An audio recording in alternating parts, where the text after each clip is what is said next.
Welcome everyone to the Coaster Spot, and today we're going to do a full tour of the Carowinds Carolina Harbor Water Park.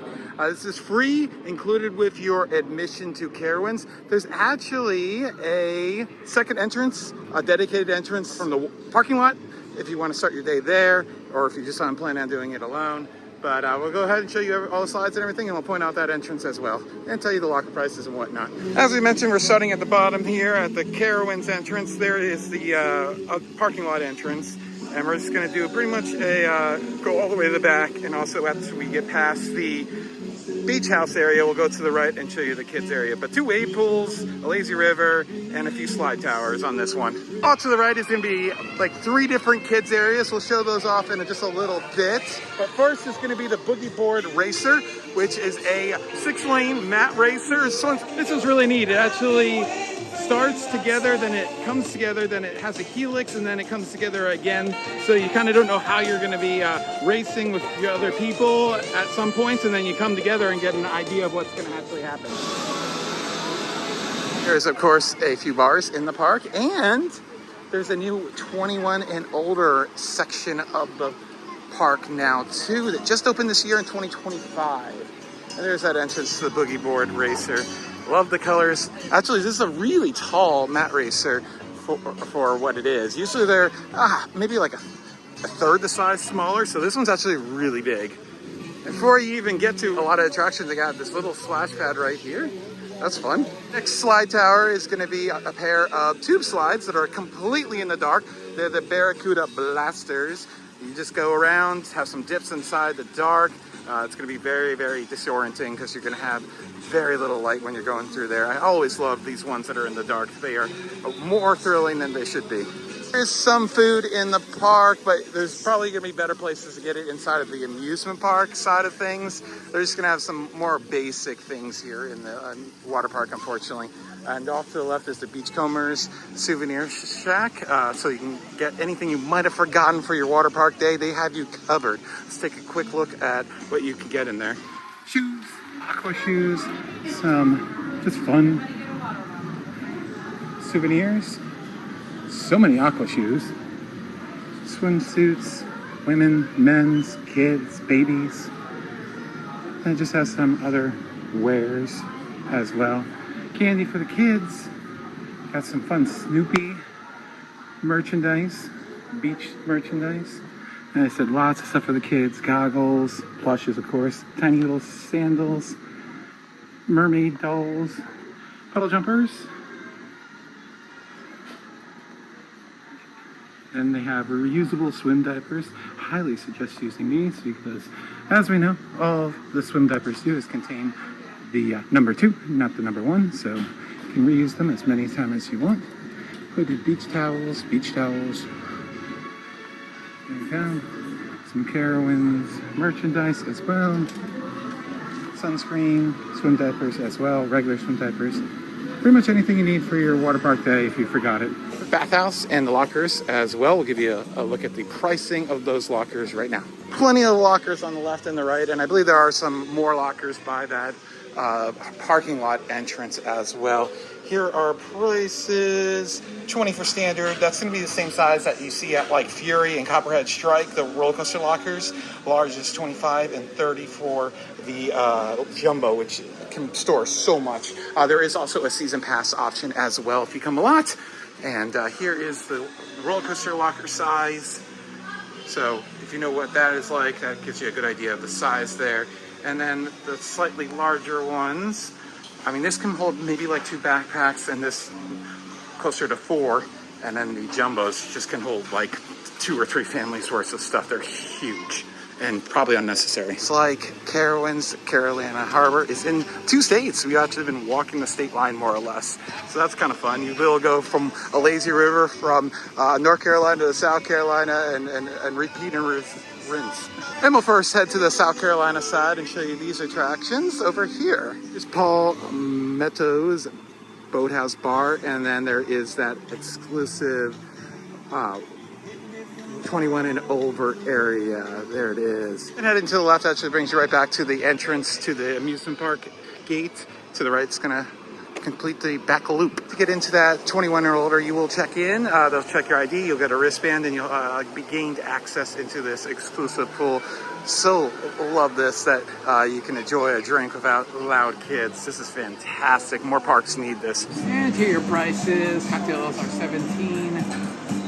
Frozen cocktails are also 17. And then spirit-free mocktails are 11. Also have additional cabanas inside of the adult area.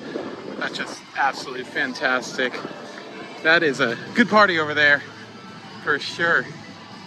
This is sad. This is the first time I've been in this water park since they removed Thunder Road. This is exactly where Thunder Road would have been. Oh man. Just one comment, like, in the last 10 years, I think this park has decidedly actually gotten worse since they've actually removed more attractions that they put in. With that expansion removing Thunder Road, pretty much all they put in was this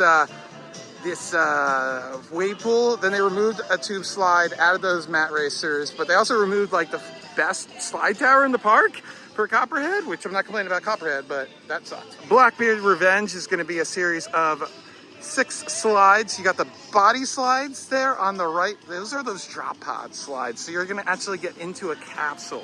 There's going to be a countdown, and then you are going to drop vertically when the floor lets go into a series of very intense twists and turns. And sometimes these can be a little intense and a little scratchy on your back, but these ones aren't too bad. The tube slides, though, that you have 2 of them. The red and the ones there you can see that have the drops. One has a double dip, one has a single dip. The one with the double dip is my favorite of all of these, and then the one with the black exit right there. That one is a constrictor slide, so when you go around the turns, the slide tubes get like really, really thick, and it kind of feels like you're humping around the turns. It's quite fun, but yeah, definitely of this slide tower, I definitely love the second to the left there. That one is the most fun, the one with the red exit. You get a little bit of airtime on that double dip. There are no lockers back here, so you can get your changing done here at the exclusive parking lot gate, but there is nowhere to store your stuff right by the gate. They're actually further back right there. So here is the surf club. Every water park needs a wave pool, and they have 2. This one's called the Surf Club Harbor. There are life jackets available for people who need them, whether it's inexperienced swimmers or if you are below a height limit on some attractions like the wave pool and I believe the lazy river. But here is the Surf Club wave pool. This one's pretty coolly themed. This is the newer of the 2. And let's take a look at it because I actually haven't been in it yet. I do really love the theming with this big buoy here. Here the cabanas on the side of this wave pool. Those are the more basic ones over there, just a little tent. And then you actually have little permanent structures or more permanent looking structures on the right. Your check-in is going to be over there, and you can also do the rental if there are any available. I would highly suggest booking them in advance, especially for a weekend. And here are the waves here. I believe it's about, looks like it's about 5 feet deep at the deepest there. And it's a very gentle diamond pattern. This one's not going to give you too much of a thrill, but you know, it's always fun for everyone. And you do have the geysers there for the littlest ones to play in as well as they can play in the show ends. And here's our second bar in the park. It's the Schooner's Beach Bar. We just have mixed drinks, some stuff on tap, and mixed machines and cans as well. Back of the park, unfortunately not open today, but the Harbor House, it's probably a pretty good place to get food.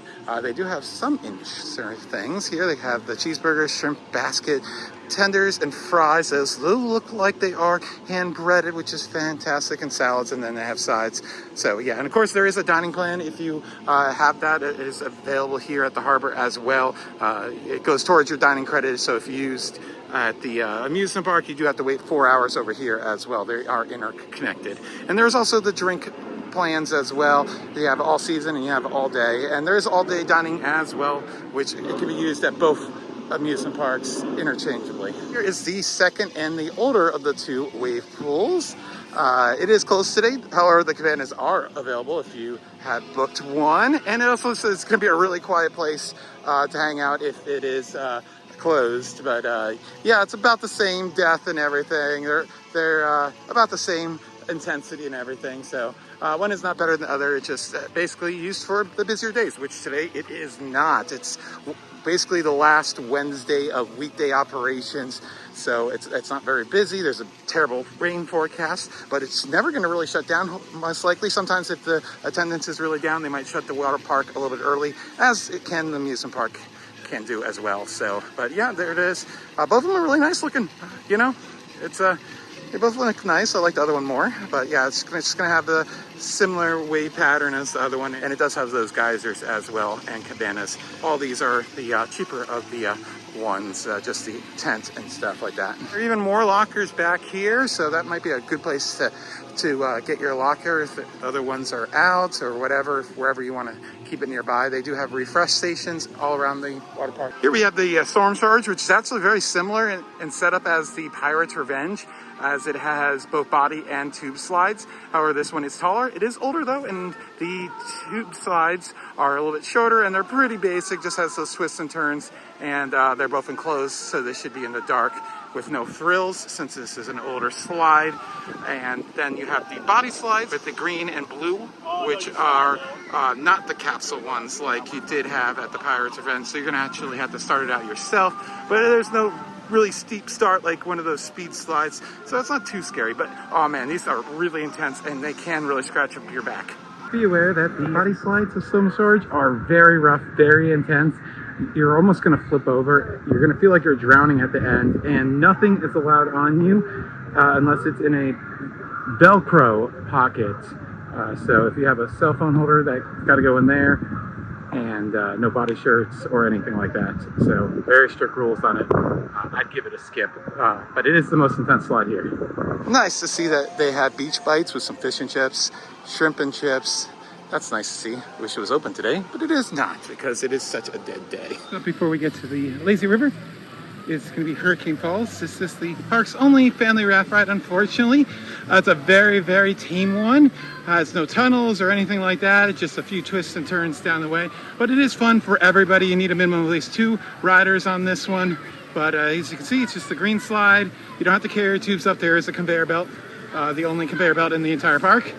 And it just does these few drops, a helix, and swishes and turns. It's great for everybody, family fun.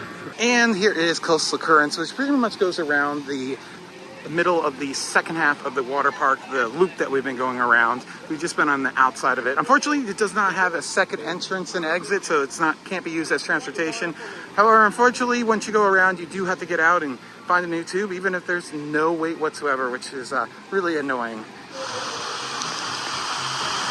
We've come to our kids areas. We'll start with the one on the right. It's going to be the second largest of the bunch. You do have the Pirates Landing, which is just a small little water playground.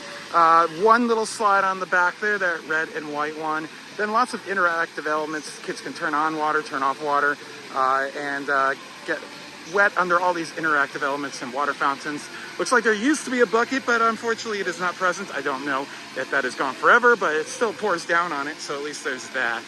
Our next kids areas are going to be the Kitty Hawk Cove, which is a wading area with a few interactive elements as well. Kind of more or less a splash pad. It's going to be Pelican Plunge, which is 2 little tube slides for the littlest kids. The tubes are smaller, so the hole is smaller, so it accommodates their small body types as well. And there's a better look at that Pelican Plunge, the tube slides for the littlest kids. And then off to the left is going to be the Myrtle Turtle Beach, which is a very, very small area. That's going to be for babies and toddlers. No real water death or anything, but just a few interactive elements and some dry slides. And thankfully there is a bathhouse there, so you can do those changes if accidents happen. And once again, if accidents do happen, it can shut down pools, so be sure your kids are in the proper swim attire. This is where we started that loop over off to the right there. We just have one more attraction to show you off to the left, towards the front of the water park.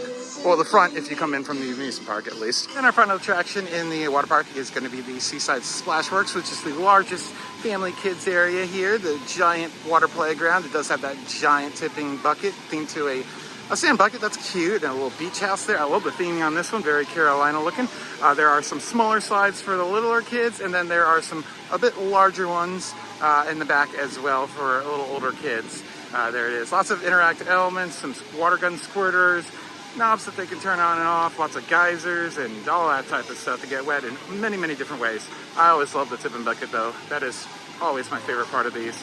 Always got to get completely annihilated by one of those. That's it for the Carolina Harbor. Something interesting, although, about the kids' areas, they all have these the pool gates. So that makes it, I assume, a lot harder for kids to escape. So because they do have those gates, and a lot easier to keep track of your kids in case they're, you know, the exploring type. But it's okay water park. There really isn't anything like too modern and special. They did have some of those. They removed them. So I don't know why, but I would love to see them get some more modern stuff, some bowls or half pipes or whatever, a water coaster. But other than that, it's a fun place to cool down, and be sure to hit it up early. That's the best way to do a water park. Maybe get a couple rides on Copperhead Strike, and then go straight to the water park. And then once you get done with all those slides, you can enjoy yourself in the lazy river or wave pools. I didn't mention that the wave pools do have a metered entry now, so if it gets too busy, they will limit access until people exit out. But it's not too hard to get into it, especially with the two of them. Before, their solution to that was to kick everybody out of the wave pool, and then it would be a vicious cycle of constantly shutting things down. So a lot better way to work that for sure. If you want to see a video of the full tour of Carowinds, that's on the channel as well, so you can plan your day there. But this has been Alex. Like, comment, and subscribe, and look for way more video tours all around the world of amusement parks, theme parks, and whatever else we have on the channel.